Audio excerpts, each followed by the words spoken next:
إن الحمد لله نحمده ونستعينه ونستغفره ونعوذ بالله من شرور أنفسنا ومن سيئات أعمالنا من يهده الله فلا مضل له ومن يضلل فلا هادي له وأشهد أن لا إله إلا الله وحده لا شريك له وأشهد أن محمدا عبده ورسوله يا أيها الذين آمنوا اتقوا الله حق تقاته ولا تموتن إلا وأنتم مسلمون يا أيها الناس اتقوا ربكم الذي خلقكم من نفس واحدة وخلق منها زوجها وبث منهما رجالا كثيرا ونساء واتقوا الله الذي تساءلون به والأرحام إن الله كان عليكم رقيبا يا أيها الذين آمنوا اتقوا الله وقولوا قولا سديدا يصلح لكم أعمالكم ويغفر لكم ذنوبكم ومن يطع الله ورسوله فقد فاز فوزا عظيما أما بعد إن خير الكلام كلام الله وخير الهدي هدي محمد صلى الله عليه وسلم وإن شر الأمور محدثاتها وكل محدثة بدعة وكل بدعة ضلالة وكل ضلالة في النار أما بعد.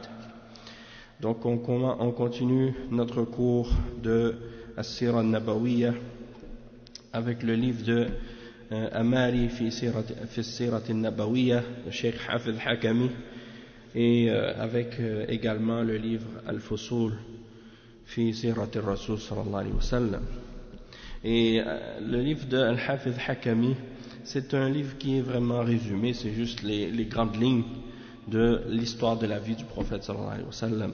Tandis que Al-Fusul, c'est un livre qui est un petit peu plus approfondi, donc on va essayer d'utiliser les deux livres ensemble, puisque dedans il y a des choses qui sont intéressantes. Qu'est-ce qui fait que Al-Amali c'est intéressant, c'est que il t'explique les grandes lignes de la Sira et en même temps il divise par chaque année.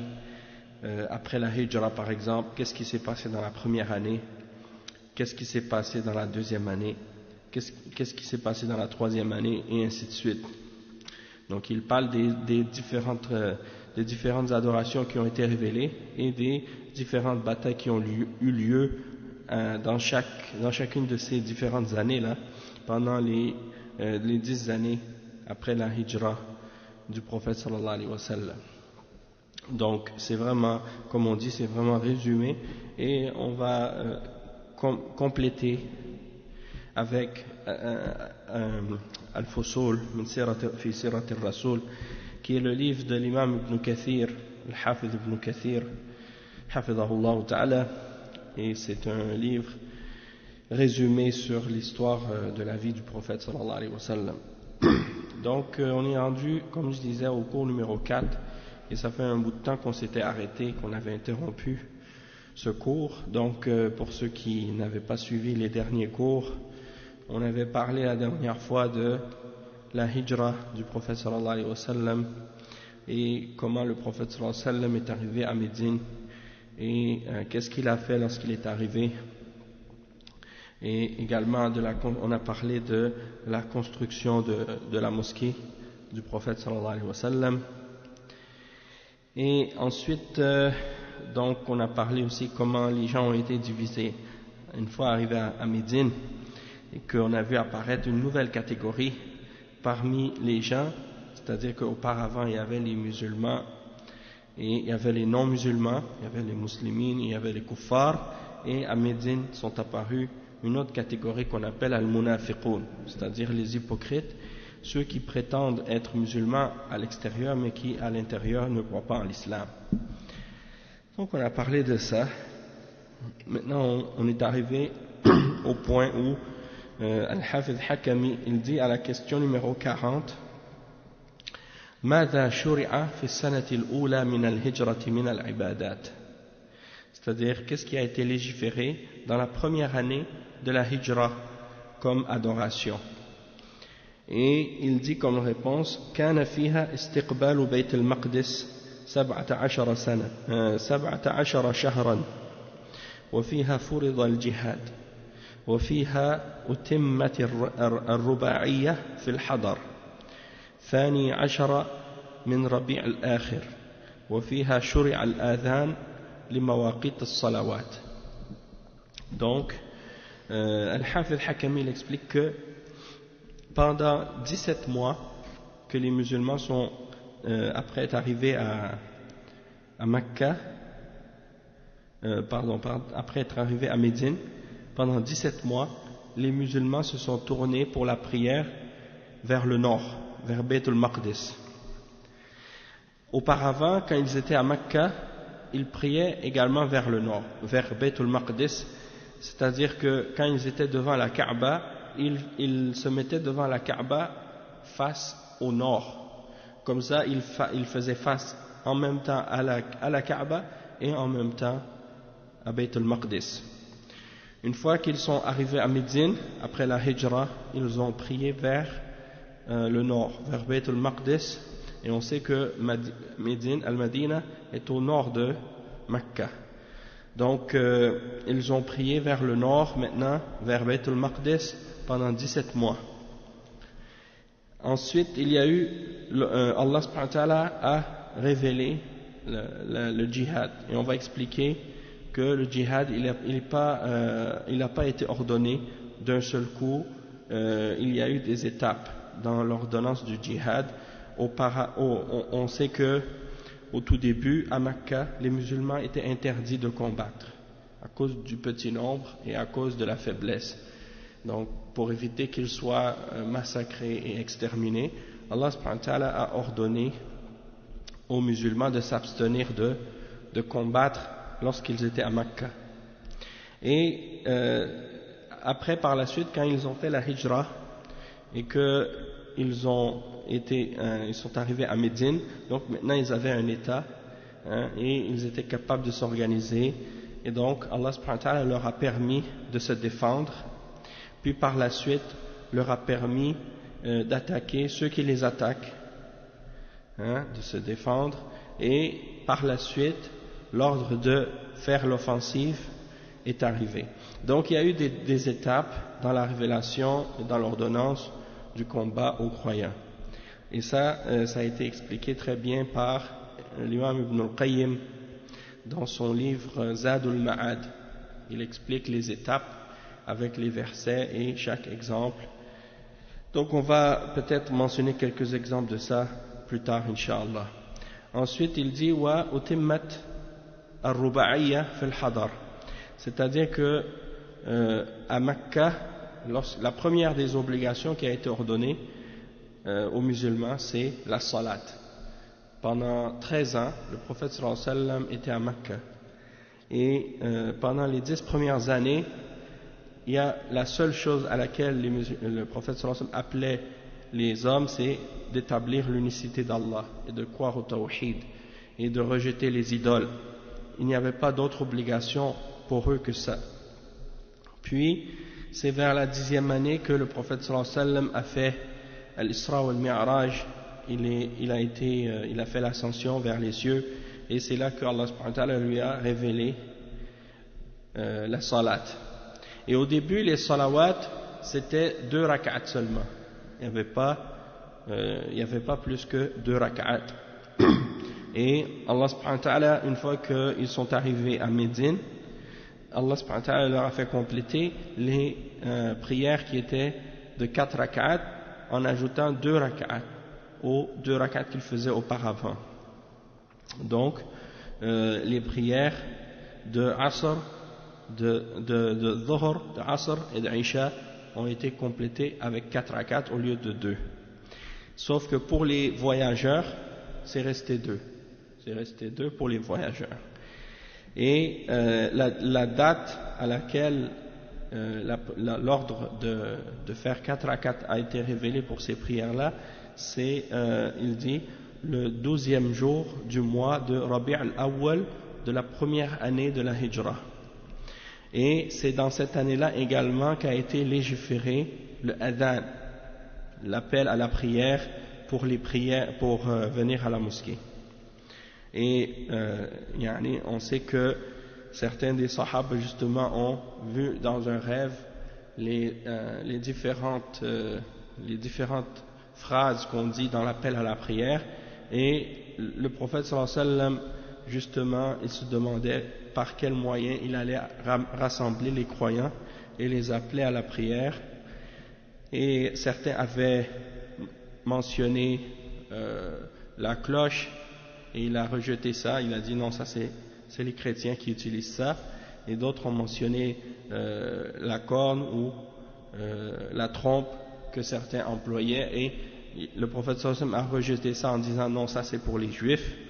Et par la suite il y a eu la mention justement de l'appel à la prière que certains sahaba avaient vu dans leurs rêves, et le prophète sallallahu alayhi wa sallam a approuvé de ça, et c'est comme ça que les croyants ont été appelés 5 fois par jour à la prière par la voix et avec la mention des phrases qu'on connaît dans le adhan. Donc ça c'est durant la première année de la hijra. On va revenir à la suite, mais avant de lire les autres questions, on va parler un peu de ce qu'on a parlé au dernier cours. Lorsque le prophète sallallahu alayhi wa sallam est arrivé à Médine, il a fait le voyage à travers le désert jusqu'à ce qu'il arrive à Al-Madina, et quand il est arrivé, donc on sait que les habitants de Médine, on les appelle Al-Ansar, mais à la base ils sont 2 tribus, Al-Aws et Al-Khazraj. Et Al-Aws ou Al-Khazraj, une autre appellation par lesquelles ils sont connus, c'est Bani Qila ou Bani Qayla. Et la raison pour laquelle on les appelle Qayla, c'est que Al-Aws ou Al-Khazraj à la base c'était 2 hommes, et les 2 ont la même mère, et leur mère c'est Qayla. Donc c'est pour ça qu'on appelle les habitants de Médine Bani Qayla, à cause de leurs ancêtres qui avaient la même mère. Al-Aws ou Al-Khazraj avaient la même mère et c'est Qayla. Donc il est arrivé à Médine et il a été accueilli donc par les musulmans, ceux qui avaient accepté l'islam. Tout le monde voulait l'accueillir chez lui, et on a mentionné que le prophète sallallahu alayhi wa sallam était sur sa chamelle et il a dit laissez-la car elle est ordonnée. C'est Allah subhanahu wa ta'ala qui l'ordonne. Donc elle s'est assise quelque part, puis après elle s'est relevée, elle a marché quelques pas, puis elle est revenue à la première place, et c'est là qu'ils ont construit la mosquée du prophète sallallahu alayhi wa sallam. On a expliqué que le lieu sur lequel la mosquée a été construite à la base c'était un endroit qui appartenait à 2 orphelins, et cet endroit là c'était un endroit sur lequel on mettait les dattes pour les faire sécher. Donc le prophète sallallahu alayhi wa sallam les a achetés, il a acheté cet endroit pour justement commencer à construire la mosquée, et c'est là que la mosquée a été construite. Une chose à propos de l'arrivée du prophète sallallahu alayhi wa sallam à Médine, certaines personnes mentionnent que les gens ont chanté la chanson que les gens répètent souvent, Tala al-Badru alayna min thaniyatil wada', et ça, cette chanson, elle n'est pas, ça c'est une erreur en fait, c'est pas vrai, puisque thaniyatul wada', quelqu'un qui arrive de Mecca, il la voit pas, cet endroit-là. Thaniyatul wada', c'est seulement celui qui vient de la Syrie, qui vient du nord, qui peut voir Thaniyatul wada'. Et donc les ulama ont mentionné que en réalité ils n'ont pas chanté cette chanson là, ça c'est des gens qui ont inventé cette histoire par la suite. Et Thaniyatul Wada' on ne peut pas le voir en venant de Mecca. Donc la seule chose qui est mentionnée dans le Bukhari à propos de la venue du prophète sallallahu alayhi wa sallam quand il est arrivé, c'est que les gens ont dit Ja'a Nabiyullah, c'est-à-dire le prophète d'Allah est arrivé, le prophète d'Allah est venu. Donc ça c'est ce qui a été rapporté authentiquement à ce sujet-là. Donc ça on a mentionné. Maintenant on va parler d'un autre point, c'est al-mu'akha bayna al-muhajirin wal ansar. C'est-à-dire que quand les muhajirin sont arrivés à Médine, le prophète sallallahu alayhi wa sallam a établi entre eux une certaine fraternité, un lien de fraternité entre les muhajirin, ceux qui arrivaient de Mecca et qui avaient tout quitté, leur maison, leurs biens, leurs femmes, tout ce qu'ils avaient pour venir à Médine avec le messager d'Allah sallallahu alayhi wa sallam, et il a fait donc cette alliance avec les Ansar, et donc à chaque Ansar il a attribué un muhajiri pour qu'il soit son frère, et au début même il faisait même qu'il puisse hériter de l'un de l'autre. Donc au début, si l'un d'entre eux par exemple mourait, par exemple si quelqu'un il avait été lié par ce lien de fraternité avec un Ansari ou avec un Muhajiri, eh bien s'il arrivait à mourir par exemple, eh bien il allait être l'héritier, hein, ou bien son frère allait être l'héritier. Ça par la suite ça a été annulé. Et c'est seulement par les liens de parenté que l'héritage a été confirmé et établi par la suite. Mais au début, c'était comme ça pour établir des liens plus fermes. Parce qu'on sait que les muhajirines, quand ils sont arrivés, ils étaient dans une situation vraiment difficile. Et Allah subhanahu wa ta'ala, il mentionne justement l'exemple des muhajirines et des ansar, et il fait leur éloge dans Surat Al-Hashr, dans les versets 7, 8 et 9. Il mentionne la générosité des ansar, et il mentionne également la patience et l'endurance le sacrifice des muhajirines. Et on peut justement lire quelques versets à ce sujet-là dans Surat Al-Hashr. Allah subhanahu wa ta'ala dit ce qui signifie للفقراء المهاجرين الذين أخرجوا من ديارهم وأموالهم يبتغون فضلا من الله ورضوانه وينصرون الله ورسوله أولئك هم الصادقون والذين تبوأوا الدار والإيمان من قبلهم يحبون من هاجر إليهم ولا يجدون في صدورهم حاجة مما أوتوا ويؤثرون على أنفسهم ولو كان بهم خصاصة ومن يوق شح نفسه فأولئك هم المفلحون. Et le cheikh, il n'a pas mentionné ces versets-là, mais c'est des versets qui sont connus à ce sujet, dans lesquels Allah subhanahu wa ta'ala dit ce qui signifie, et aux besogneux parmi les muhajirines qui ont été expulsés de leur demeure et de leurs biens, tandis qu'ils recherchaient une grâce et un agrément d'Allah, et qu'ils portaient secours à la cause d'Allah et de son messager, ceux-là sont les véridiques. Et également à ceux qui, avant eux, se sont installés dans le pays, c'est-à-dire la ville de Médine, dans le pays et dans la foi, et qui aimaient ceux qui émigraient vers eux. Donc ils aiment les muhajirines, et ils ne ressentent dans leur cœur aucune envie pour ce que les muhajirines ont reçu, et qui leur préfèrent à eux-mêmes, c'est-à-dire ils préfèrent les muhajirines à leur propre personne, même s'il y a une pénurie chez eux, c'est-à-dire même si eux-mêmes sont en difficulté, ils vont donner priorité à leurs frères parmi les muhajirines sur leur propre personne, hein, et quiconque se prémunit contre sa propre avarice, alors ceux-là sont ceux qui réussissent. Et donc ça c'est une parole qui est vraiment qui reflète réellement l'attitude des muhajirines et des ansar, et comment les ansar ont ouvert leur cœur et leur demeure aux muhajirines.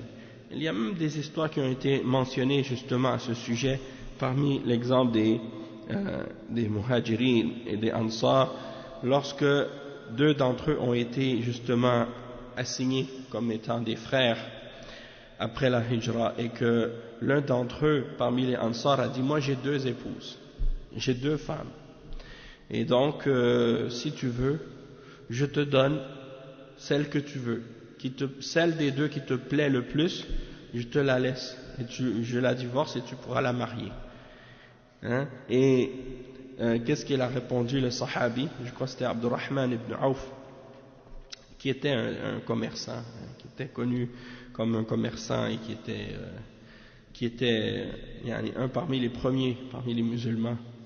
Il a dit je te remercie, mais montre-moi seulement où est-ce qu'il est le souk, c'est-à-dire où est-ce qu'il est le marché, hein? dullani ala souq, c'est-à-dire montre-moi où est-ce qu'il est le souq pour que je puisse aller pour commencer à faire moi aussi du commerce pour justement gagner ma vie et établir mes moyens pour être capable de subvenir à mes besoins. Et par la suite, justement, ce sahabi-là, il s'est marié avec une femme parmi les Ansar et il lui a donné son mahr en or, hein, en pièces d'or ou des choses comme ça. Donc c'est pour dire qu'il s'est installé, il a travaillé, il a fait son argent et alhamdulillah, il a réussi à se marier par la suite. Donc c'est pour dire que Allah subhanahu wa ta'ala, il lui a facilité les choses parce qu'il a cherché les causes. Et donc par rapport à cette mu'akha, donc on va lire que ça s'est arrivé par la suite pendant les événements à la question 42, le cheikh il en parle. Donc on va lire les questions en ordre pour que ce soit Inch'Allah plus ordonné. La question suivante, c'est la question 41. Kam waqa'a fiha min as-saraya. Donc as-saraya, c'est des expéditions militaires dans lesquelles le prophète sallallahu alayhi wa sallam envoyait des sahaba. Et donc les ulama, ils font une distinction entre al-ba'th et as-sariya et al-ghazwa. Al-ghazwa. Ok. Donc al-ghazwa, c'est la bataille dans laquelle le prophète sallallahu alayhi wa sallam a participé. Donc lorsque le prophète sallallahu alayhi wa sallam il était parmi les combattants, il était avec eux, on appelle cette expédition une ghazwa. Lorsqu'il a envoyé des sahaba sans que lui-même soit présent, alors les ulama l'appellent al-ba'th ou bien as-sariya. Ok? Et as-sariya, c'est en particulier habituellement un régiment qu'il envoyait pendant la nuit, et al-ba'th pendant le jour. Donc ça c'est la façon comment les ulama ont fait la distinction. Donc la première sariya qui a été envoyée, les premières, c'est sariyatu Hamza fi 30 muhajiriyan mu'taridan ayra Quraysh fi Ramadan. وسرية عبيدة بن الحارث في 60 مهاجريا في 4 من شوال. وسرية سعد بن أبي وقاص في 20 مهاجريا معترضا عير قريش في ذي القعدة. Donc il y a 3 sariyas qui ont eu lieu dans la première année.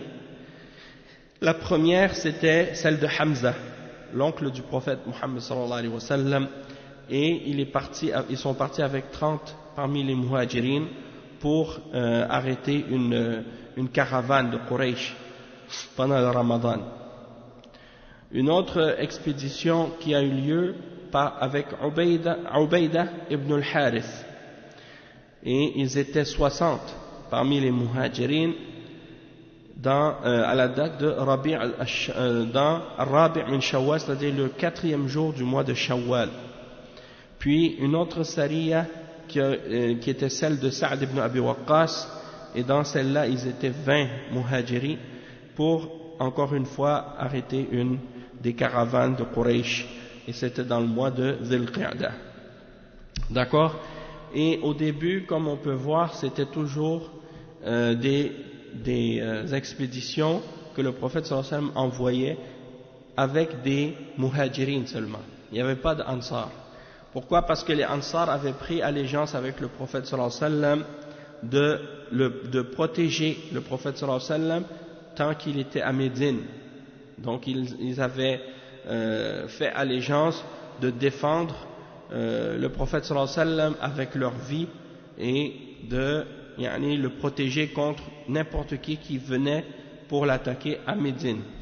Mais ils n'avaient pas donné encore leur allégeance pour justement partir au combat et aller à l'extérieur. Donc c'était uniquement aux muhajirin que c'était demandé de partir et de faire des expéditions militaires de ce genre. Donc, ça c'est les premières expéditions qui ont eu lieu. Et la raison de ces expéditions-là, c'est parce que les musulmans de Mecca, ils ont subi de la part des mouchriquines de Quraysh beaucoup de mauvais traitements, beaucoup de tortures, beaucoup d'injustices. Et donc, étant donné qu'on leur a même volé leurs biens et leurs propriétés, donc eux, ils se réappropriaient leurs biens justement en attaquant les caravanes de Quraysh pour en même temps nuire aussi à leur économie, bien entendu, et pour qu'ils comprennent que maintenant le prophète Muhammad sallallahu alayhi wa sallam, il avait un état, et donc maintenant il avait une armée, et qu'ils n'allaient plus se laisser faire comme auparavant.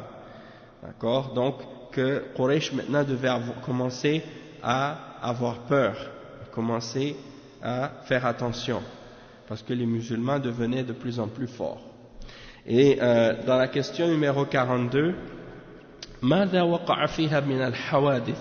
Qu'est-ce qui est arrivé comme événement dans cette année-là?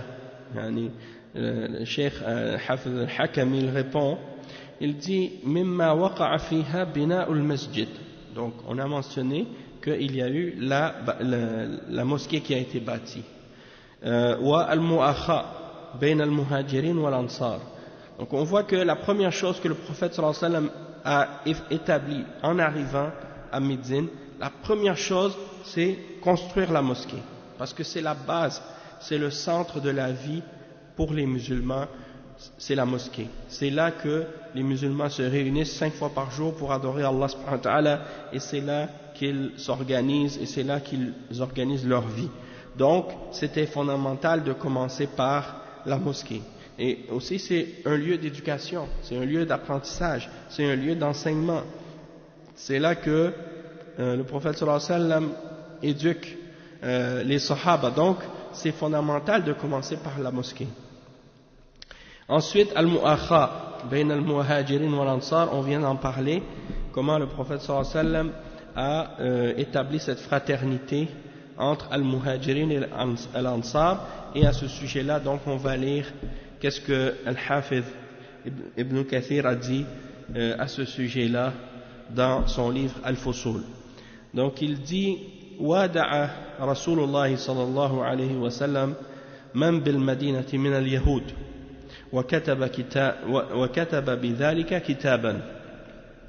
Donc le prophète sallallahu alayhi wa sallam aussi, parmi les choses qu'il a faites lorsqu'il est arrivé à Médine, c'est qu'il a écrit des ententes de paix avec les juifs, et il a signé avec eux ces ententes-là par écrit, pas seulement verbalement, parce qu'avec les croyants, avec les muhajirin et les ansar, quand il prend une entente ou un engagement, il le fait verbalement, il ne le fait pas par écrit. Mais avec les juifs, et surtout que les juifs ont une histoire, dans leur histoire, c'est connu que ce sont des gens qui ne respectent pas leurs ententes, ils ne respectent pas leurs engagements. Et il y a beaucoup d'exemples de ça dans le Coran, où Allah subhanahu wa ta'ala dit par exemple dans Surat Al-Baqarah, أَوَكُلَّمَا عَاهَدُوا عَهْدًا نَبَذَهُ فَرِيقٌ مِّنْهُمْ بَلْ أَكْثَرُهُمْ لَا يُؤْمِنُونَ. Est-ce qu'à chaque fois qu'ils prennent un engagement ou qu'ils prennent une entente, ils la rejettent par la suite? La plupart d'entre eux ne sont pas croyants. Donc c'est pour dire que ce sont des gens qui ne sont pas honnêtes. Et donc pour confirmer ça, le prophète sallallahu alayhi wa sallam, pour s'assurer de ces ententes-là, il les a fait par écrit, et il leur a demandé donc de signer pour c'est-à-dire que si les musulmans sont attaqués de l'extérieur par un ennemi extérieur, comme par exemple les mouchriquines de Quraysh, s'ils viennent attaquer Médine, donc ils doivent eux aussi défendre Médine avec les musulmans. Ça c'était l'entente, que les juifs doivent défendre la ville les Juifs doivent défendre la ville de Médine avec les musulmans s'ils sont attaqués par des mouchriquins ou des gens de l'extérieur. Et ils ont été d'accord à ce sujet-là, ils ont signé ça. On va voir plus tard comment ils ont trahi leurs ententes à plusieurs reprises. Le cheikh il dit wa aslama habruhum Abdullah ibn Salam radiyallahu anhu wa kafara ammatuhum wa kanu ثلاث قبائل بنو قينقاع وبنو النضير وبنو قريظة. Donc le cheikh il explique que le Hafiz Ibn Kathir il explique que les Juifs la plupart d'entre eux ont refusé d'accepter l'islam, mais certains d'entre eux se sont convertis quand même. Et parmi ceux qui se sont convertis, il y a un de leurs rabbins, un de leurs savants, qui était Abdullah ibn Salam, radiyallahu anhu. Lui, il a accepté l'islam et il est devenu musulman, tandis que la majorité d'entre eux ont refusé d'accepter l'islam. Et ils étaient 3 tribus à Médine. La tribu de Bani Qaynuqa', la tribu de Banu Nadir et la tribu de Banu Qurayza. Et on va voir donc les détails de chacune de ces tribus-là un peu plus tard dans les cours précédents, dans les cours suivants plutôt, dans les cours à venir.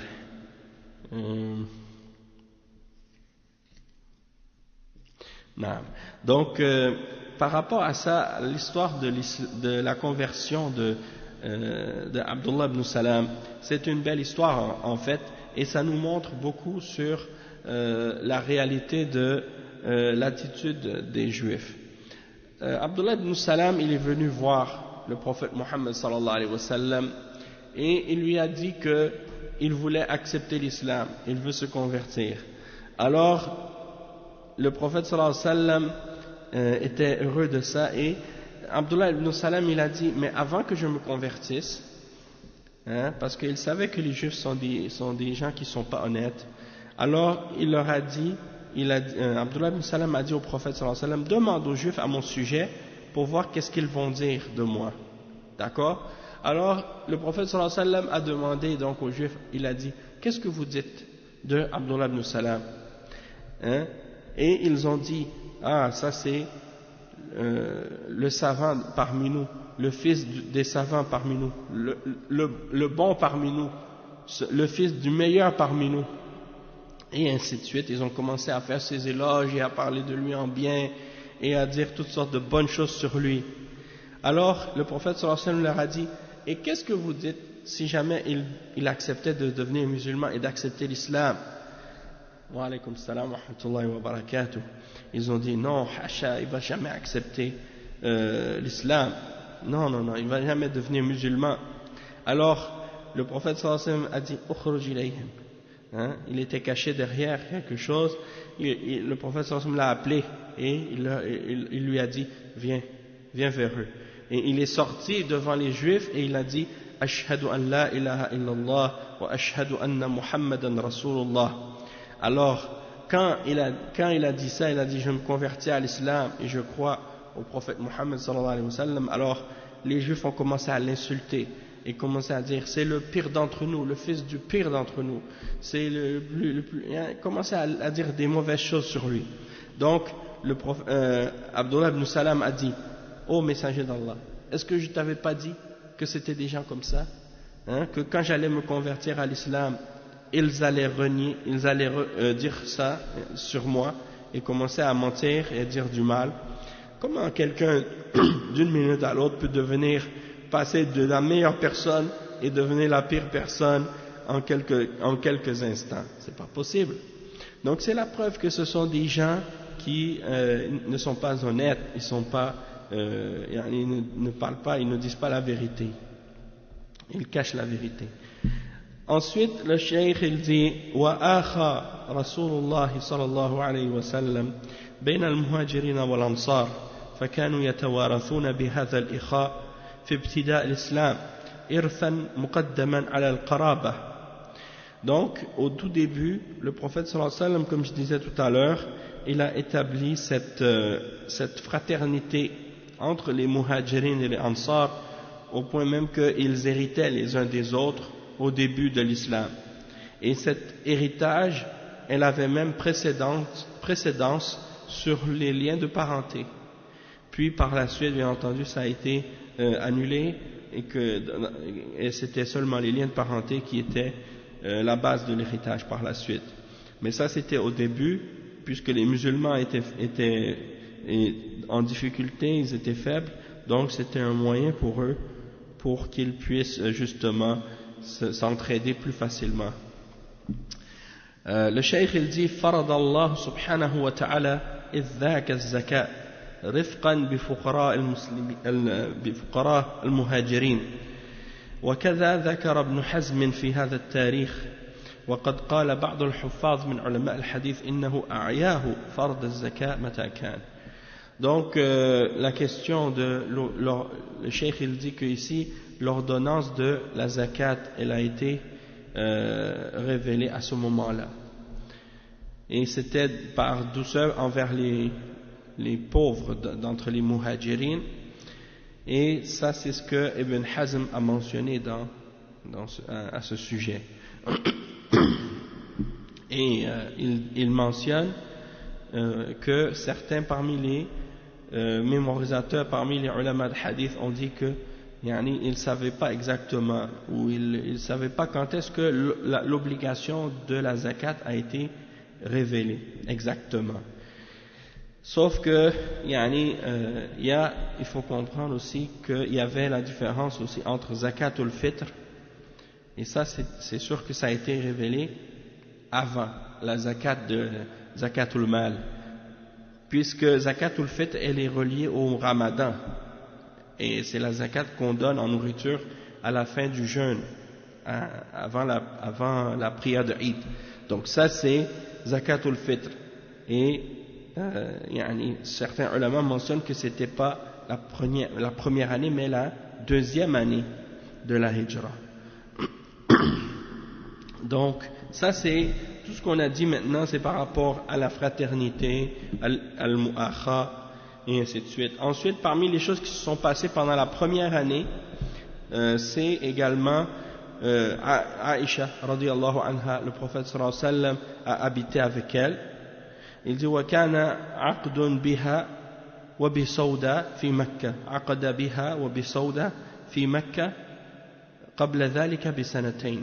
Donc le prophète sallallahu alayhi wa sallam avait fait le contrat de mariage avec Aïcha radiyallahu anha et avec Sauda quand ils étaient à Mecca 2 ans auparavant, mais il n'a pas habité avec elle excepté quand il est arrivé à Médine.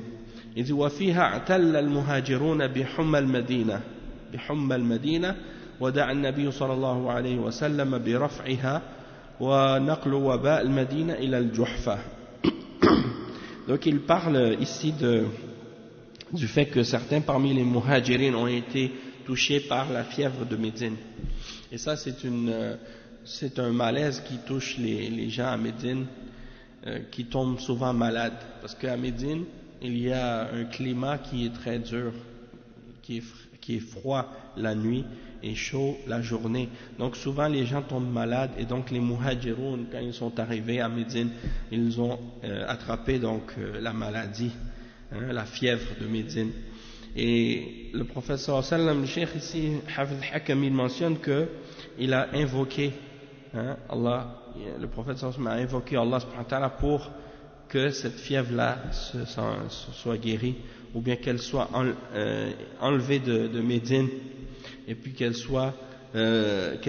n'arrive plus à Médine, mais qu'elle soit transportée ailleurs, à un endroit qu'on appelle Al-Juhfa. Mais il n'y a pas plus de détails, sinon il y a la référence qui est mentionnée ici dans Sahih al-Bukhari. Donc ça c'est quelque chose dont la référence est mentionnée dans Sahih al-Bukhari. D'accord, maintenant on a complété cette partie, et comme je vous dis, le but c'est pas de tout mentionner tous les détails, mais de faire les grandes lignes et de parler des points les plus importants, Inch'Allah. Naam. Ensuite, naam. Donc, Hafiz Hakami, il mentionne par la suite dans la question numéro 43, ماذا شرع في السنة الثانية من العبادات. Dans la deuxième année, qu'est-ce qui a été légiféré comme adoration? Et le cheikh il répond, il dit وفيها شرع استقبال الكعبة يوم الثلاثاء نصف شعبان وأنكر اليهود ذلك سفاهة منهم. Donc dans la deuxième année, on a dit déjà après 16 ou 17 mois selon certains des ulama, la qibla elle a été changée. La qibla elle a été changée de Baytul Maqdis vers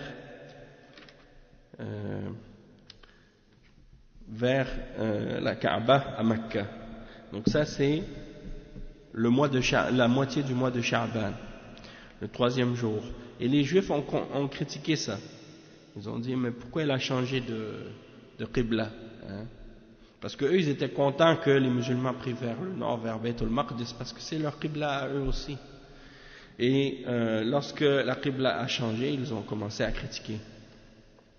Et il y a des versets qui ont été révélés à ce sujet-là dans le Coran, on va les mentionner lorsqu'on va arriver à ce point-là dans l'autre livre de l'imam Ibn Kathir. Il dit وَفِيهَا فُرِضَ صَوْمُ رَمَضَانِ. C'est là que le mois de Ramadan a été ordonné également. Il dit وَكَانَ الْمَفْرُوض قَبْلَهُ عَشُورًا. Et qu'est-ce qui était obligé avant? C'était le jeûne de Ashura. وَفِيهَا فُرِضَتْ زَكَاةُ الْفِطْرِ. Et c'est dans la deuxième année également qu'a été ordonné Zakatul Fitr. وَشُرِعَتْ صَلَاةُ الْعِيدِ. Et la prière de Eid a été légiférée également durant la deuxième année. Il dit وَفِيهَا فُرِضَتْ زَكَاةُ الْأَمْوَالِ. Et c'est dans cette année-là également qu'a été ordonnée la zakat de l'argent, des biens. Et il dit وَهِيَ ذَاتُ النَّصْبِ الْمَقْرُونَةِ بِالصَّلَاةِ في غير موضع من القرآن. وهي ذات النصب المقرونة بالصلاة. Donc dans le Coran, à chaque fois que en tout cas dans plusieurs versets, Allah subhanahu wa ta'ala il associe toujours la salat avec la zakat. Wa aqimus salat wa atuz zakat. Donc c'est toujours associé ensemble dans plusieurs versets. Donc c'est pour dire que ces deux grandes obligations qui sont parmi les piliers de la religion de l'islam. Donc le cheikh il dit وَمَاذَا وَقَعَ فِيهَا مِنَ الْغَزَوَاتِ.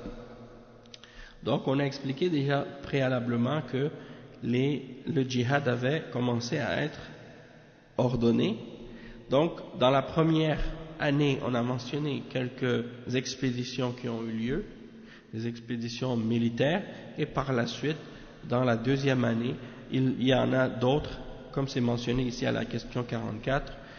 فيها غزوة الأبواء في شهر الصفر ثم غزوة بواط في ربيع الأول ثم غزوة العشيرة في الجماد الآخرة ثم غزوة بدر الأولى ثم غزوة بدر الكبرى يوم الفرقان يوم التقى الجمعان في أول شهر رمضان.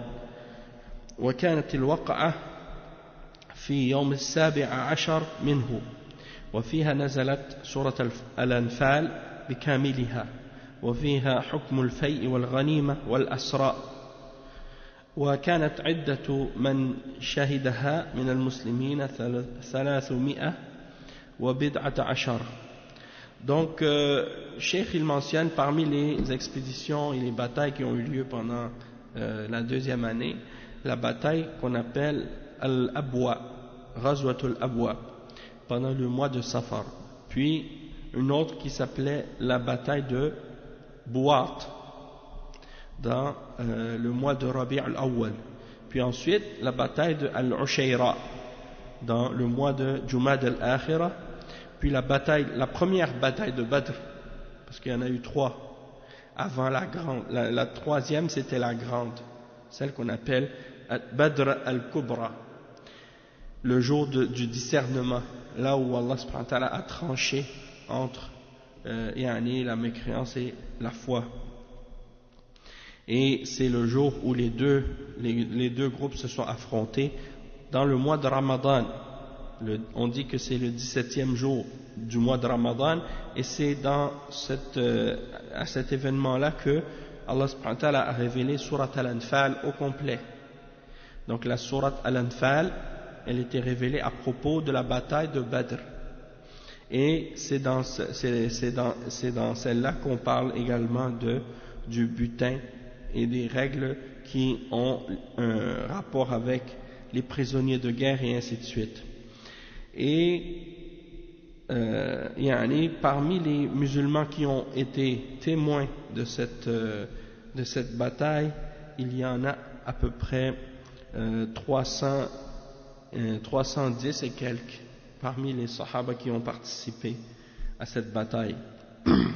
Il dit ثم غزوة بني سليم في شوال ثم غزوة السويق في ذي الحجة في طلب أبي سفيان. Donc il y a eu la bataille de Bani Sulaym dans le mois de Shawwal, puis la Ghazwat al-Sawiq dans le mois de Dhil Hijjah, lorsqu'ils sont partis à la quête de Abu Sufyan. Également, il y a eu des expéditions, il y a eu des batailles, celles dans lesquelles le prophète sallallahu alayhi wa sallam était présent, et il y a eu des expéditions, c'est-à-dire le prophète sallallahu alayhi wa sallam, il a envoyé certains parmi les sahaba en expédition pour effectuer certaines tâches ou certaines choses. Et donc c'est pour revenir à la question de la légifération du djihad et quand est-ce qu'il a été ordonné, le cheikh al-Hafiz ibn Kathir il dit لما استقر رسول الله صلى الله عليه وسلم بالمدينة لما استقر رسول الله صلى الله عليه وسلم بالمدينة بين أظهر الأنصار وتكفلوا بنصره ومنعه من الأسود والأحمر رمتهم العرب قاطبة عن قوس واحدة وتعرضوا لهم من كل جانب. Donc lorsque le messager d'Allah sallallahu alayhi wa sallam s'est installé à Médine parmi les Ansar se sont chargés de le défendre et de le protéger contre tous les peuples et tous ceux qui sont en train d'essayer de l'attaquer. Et tous les Arabes de l'Arabie à ce moment-là se sont tous rassemblés pour le frapper et le tirer tous ensemble. Donc les attaques et les menaces venaient de tous les côtés. D'accord? Il dit le cheikh ensuite وكان الله سبحانه وتعالى قد أذن للمسلمين في الجهاد في سورة الحج وهي مكية وقوله تعالى أذن للذين يقاتلون بأنهم ظلموا وإن الله على نصرهم لقدير. Et le cheikh il dit que Allah subhanahu wa ta'ala il a permis aux musulmans le djihad dans Surat al-Hajj. Et c'est une sourate qui est révélée à Mecca. Donc, premièrement, il faut faire la distinction ici entre l'ordre et la permission. C'est une chose de permettre et c'est une chose d'ordonner. Donc, il y a eu des étapes, comme je disais, dans la question du combat, il y a eu des étapes. Au début, à Mecca, c'était interdit totalement. Et Allah subhanahu wa ta'ala, il mentionne ça justement dans certains versets dans le Coran lorsqu'il dit ألم تر إلى الذين قيل لهم كفوا أيديكم وأقيموا الصلاة. C'est-à-dire le verset dans lequel Allah subhanahu wa ta'ala il dit retenez vos mains et établissez la salat. C'est le verset 77 dans Surat An-Nisa dans lequel Allah subhanahu wa ta'ala dit n'as-tu pas vu ceux auxquels on avait dit abstenez-vous de combattre et accomplissez la salat et acquittez la zakat. Donc ça c'est pour dire que au début les musulmans ils étaient faibles, ils n'étaient pas capables de combattre ou d'affronter les mushrikines. Et s'ils auraient osé commencer à les attaquer à ce moment-là, quand ils étaient à Mecca, eh bien ils se seraient fait massacrer, ils se seraient fait exterminer. D'accord? Et Allah subhanahu wa ta'ala donc il leur a interdit de combattre à ce moment-là.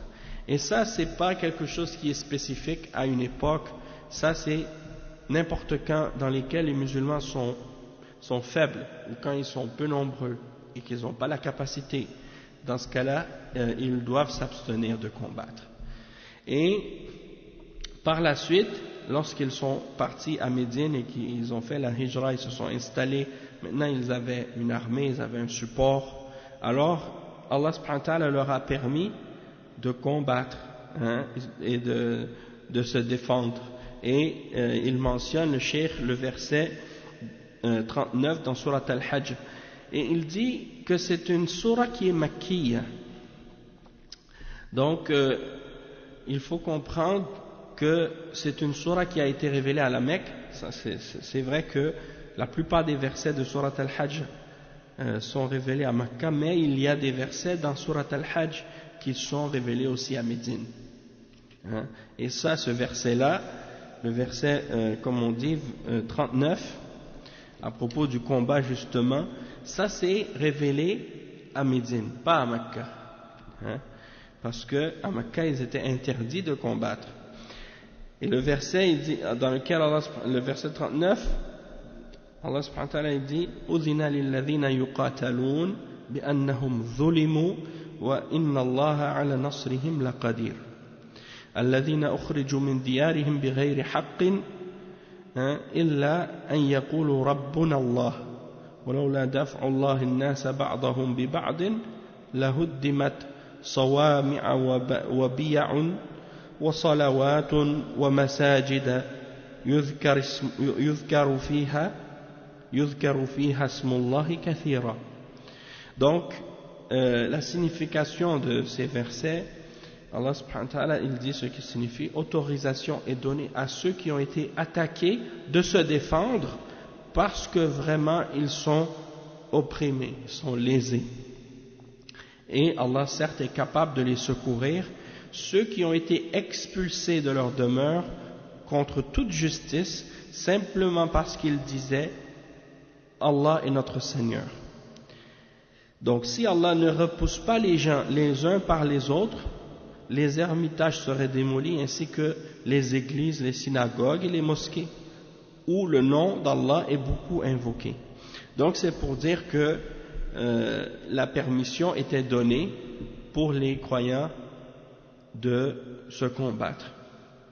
Et également le cheikh il mentionne par la suite, il dit ثم لما صاروا في المدينة صارت لهم شوكة وعضد كتب الله عليهم الجهاد كما قال الله في سورة البقرة كتب عليكم القتال وهو كره لكم وعسى أن تكرهوا شيئا وهو خير لكم وعسى أن تحبوا شيئا وهو شر لكم والله يعلم وأنتم لا تعلمون. Et c'est le verset 216 dans Surat Al-Baqarah, dans lequel Allah subhanahu wa ta'ala dit ce qui signifie, et on va le lire ensemble. Allah subhanahu wa ta'ala dit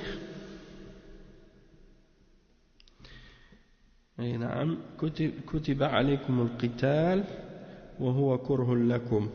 C'est le verset, on a dit 216, c'est 216. Le combat vous a été prescrit alors qu'il vous est désagréable. Or, il se peut que vous ayez de l'aversion pour une chose alors qu'elle est bonne pour vous, et il se peut que vous aimiez une chose alors qu'elle est mauvaise pour vous. C'est Allah qui sait alors que vous ne savez pas. Donc, ça c'est des exemples à ce sujet. Comment Allah subhanahu wa ta'ala a légiféré le djihad. Par la suite, donc ça c'était pour la permission de se défendre au début, puis par la suite, la permission d'attaquer ceux qui nous attaquent. Combattez ceux qui vous combattent et ne transgressez pas. Puis le verset par la suite qui dit وَقَاتِلُوا الْمُشْرِكِينَ كَافَّةً كَمَّا يُقَاتِلُونَكُمْ كَافَّةً, et combattez tous les mushrikines, hein, comme eux ils vous combattent tous. Et également le verset qui dit قَاتِلُوا الَّذِينَ يَلُونَكُمْ مِنَ الْكُفَّارِ وَلْيَجِدُوا فِيكُمْ غِلْظَةً, et combattez ceux qui sont à côté de vous parmi les kuffars et qu'ils trouvent en vous de la dureté. Donc ça c'est pour dire que l'ordre du djihad il est venu graduellement et non pas tout d'un coup. Et naam, donc une chose qu'il faut comprendre aussi par rapport à la question du djihad, c'est que à Mecca, même si le djihad armé n'était pas permis, mais qu'est-ce qui était légiféré à Mecca? C'était le djihad par la langue et par le cœur. Donc le prophète sallallahu alayhi wa sallam, il a toujours fait le djihad par la langue ou par le cœur. Et le djihad par la langue, c'est d'appeler à la vérité et de réfuter le faux et d'ordonner le bien et d'interdire le mal. Donc quand il était à Mecca, le prophète sallallahu alayhi wa sallam, il faisait le djihad par le Coran. Il récitait le Coran aux mushrikin, il les appelait à la ilaha illallah, il leur expliquait le tawhid, il réfutait les idoles et il leur mentionnait que les idoles c'était faux. Donc tout ça, ça fait partie du djihad de la langue. Et Allah subhanahu wa ta'ala il dit وَجَاهِدْهُمْ بِهِ جِهَادًا كَبِيرًا. Et quand il dit il dit ça, c'est dans le verset dans Surat Al-Furqan, ça c'est le verset au sujet du djihad.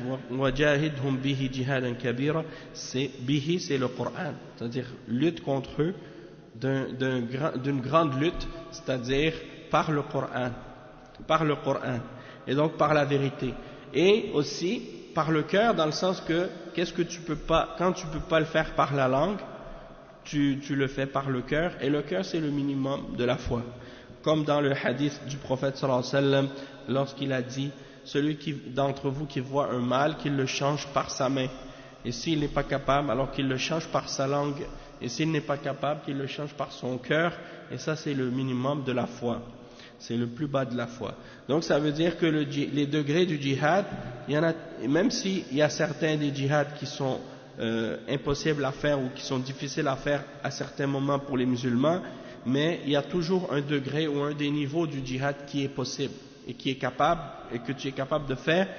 Le minimum c'est le djihad par le cœur, hein, le fait de détester le mal, de détester ce qui oppose la religion d'Allah, et d'avoir l'intention de le changer si tu avais la capacité. Et par la langue, c'est-à-dire de réfuter le faux, de contrer le mensonge, d'établir la vérité par la langue, tout ça, ça fait partie du djihad. Et par la suite, donc, si les musulmans ont la capacité, donc ils vont faire le djihad par la main et par la force. Bien entendu, le djihad par la main et par la force, on voit qu'à notre époque, il y a des gens qui sont dans l'extrémisme et il y a des gens qui sont dans le laxisme à ce sujet-là. C'est-à-dire qu'il y en a des musulmans qui nient l'existence même du djihad. Il y en a qui disent non, il n'y a pas de djihad dans l'islam, ou bien qui vont dire c'est seulement pour la défense. Et donc il nie que le djihad puisse être offensif aussi. Puis il y a l'autre extrême, des gens qui disent non, le djihad c'est obligatoire à tout musulman dans toutes circonstances, puis il n'y a pas de conditions, tu le fais n'importe quand, n'importe comment, et ainsi de suite. Alors que ça c'est de l'extrémisme, c'est de l'exagération. Et les groupes qui actuellement sont tombés dans le terrorisme même au nom de l'islam et du djihad, c'est des groupes parmi les groupes de Khawarij qui ont justement exagéré dans les questions du djihad au point de tuer femmes, enfants, de faire exploser des innocents et de tuer sans aucun respect de la vie et aucun respect d'aucune entente, sans avoir la permission du dirigeant, sans être derrière l'armée du dirigeant d'un pays musulman, et sans la permission des parents non plus, C'est-à-dire, ils disent, il n'y a aucune condition, tu peux faire comme tu veux, quand tu veux, où tu veux, n'importe quelle manière. L'important pour eux, c'est de tuer ou de se faire tuer. Et le djihad, c'est pas ça. Hein? Le djihad, c'est pas ça. Le but du djihad, c'est dans le but d'établir la parole d'Allah et de l'élever au-dessus de toute autre parole. Et d'enlever et d'éliminer les barrières qui empêchent le message du tawhid et le message de l'islam d'arriver aux êtres humains, aux hommes sur terre. Donc, le but, c'est ça. C'est ça l'objectif du djihad. L'objectif principal, c'est d'établir l'appel à Allah, d'inviter l'humanité à se soumettre à leur créateur et à adorer leur créateur et à détruire tout ce qui est adoré en dehors d'Allah subhanahu wa ta'ala. Ça, c'est l'objectif fondamental du djihad. Maintenant, si il est possible d'arriver à cet objectif-là sans le combat, dans ce cas-là, on n'a pas besoin de combattre. Hein? Et surtout que dans des pays, par exemple, où on nous donne la liberté de pouvoir justement appeler les gens à l'islam et de leur donner la connaissance et les informations sur l'islam, alors dans ces cas-là, il n'y a pas besoin de combat. Il n'y a pas besoin de combat dans des cas comme ça.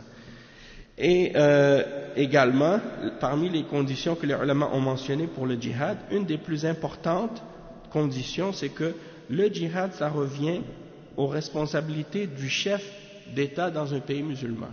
C'est lui qui décide quand est-ce qu'on est en paix, quand est-ce qu'on est en guerre.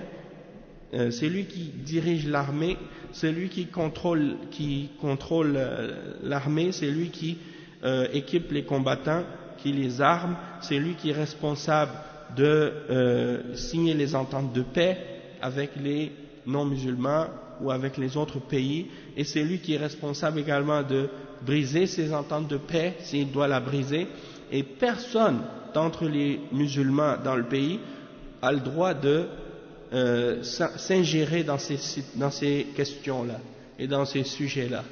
Et également, les grands savants de l'islam, c'est eux vers qui on doit retourner lorsqu'on a besoin de comprendre et de savoir des choses au sujet des règles du djihad. Et les ignorants et les gens qui n'ont pas de science de la religion, ils n'ont pas le droit de parler de questions comme ça. Ils n'ont pas le droit de se prononcer ou de s'ingérer dans des questions comme ça. Ces questions-là reviennent uniquement aux grands ulama de l'islam. Et à notre époque, malheureusement, on a constaté que ce sont que des ignorants qui se permettent de parler de ces questions-là. Et la plupart des gens que tu vois avec des groupes comme Al-Qaïda ou avec Daesh, ce sont des jeunes et des gens qui n'ont jamais étudié la charia de l'islam et qui n'ont jamais étudié les règles du djihad. Hein? Et ils interprètent l'islam et la religion selon leurs désirs et leurs passions. Et ils opposent tout ce que les ulama ont dit. Et c'est pour ça que tu vois que tous les grands ulama sur terre actuellement, ils ont tous condamné les actions de ces gens-là. Et tout ce que ces gens-là font au nom de l'islam et du djihad, ils ont dénoncé et condamné leurs actes, et ils ont clarifié que ce qu'ils font, ça n'a rien à voir avec l'islam, et ça n'a rien à voir avec le djihad. Et ils n'ont pas avec eux aucun savant. Ils n'ont aucun savant avec eux. Hein? Donc ça, c'est une preuve suffisante pour montrer que ce sont des égarés. Comme à l'époque des Sahaba, quand les Khawarij sont sortis contre les Sahaba, ils n'avaient aucun Sahabi avec eux, que des ignorants. Et donc, à notre époque, c'est la même chose. Ils n'ont aucun ulama avec eux, que des ignorants. Donc, on va s'arrêter ici pour le sujet aujourd'hui. Puis, on va continuer la suite de ce cours, Inch'Allah, la semaine prochaine, Inch'Allah. Subhanakallahumma bihamdika ashhadu an la ilaha illa ant astaghfiruka wa atubu ilayk. wa sallallahu wa sallam ala nabiyyina Muhammad wa ala alihi wa sahbihi ajma'in. Wassalamu alaykum wa rahmatullahi wa barakatuh. Wa iyyakum.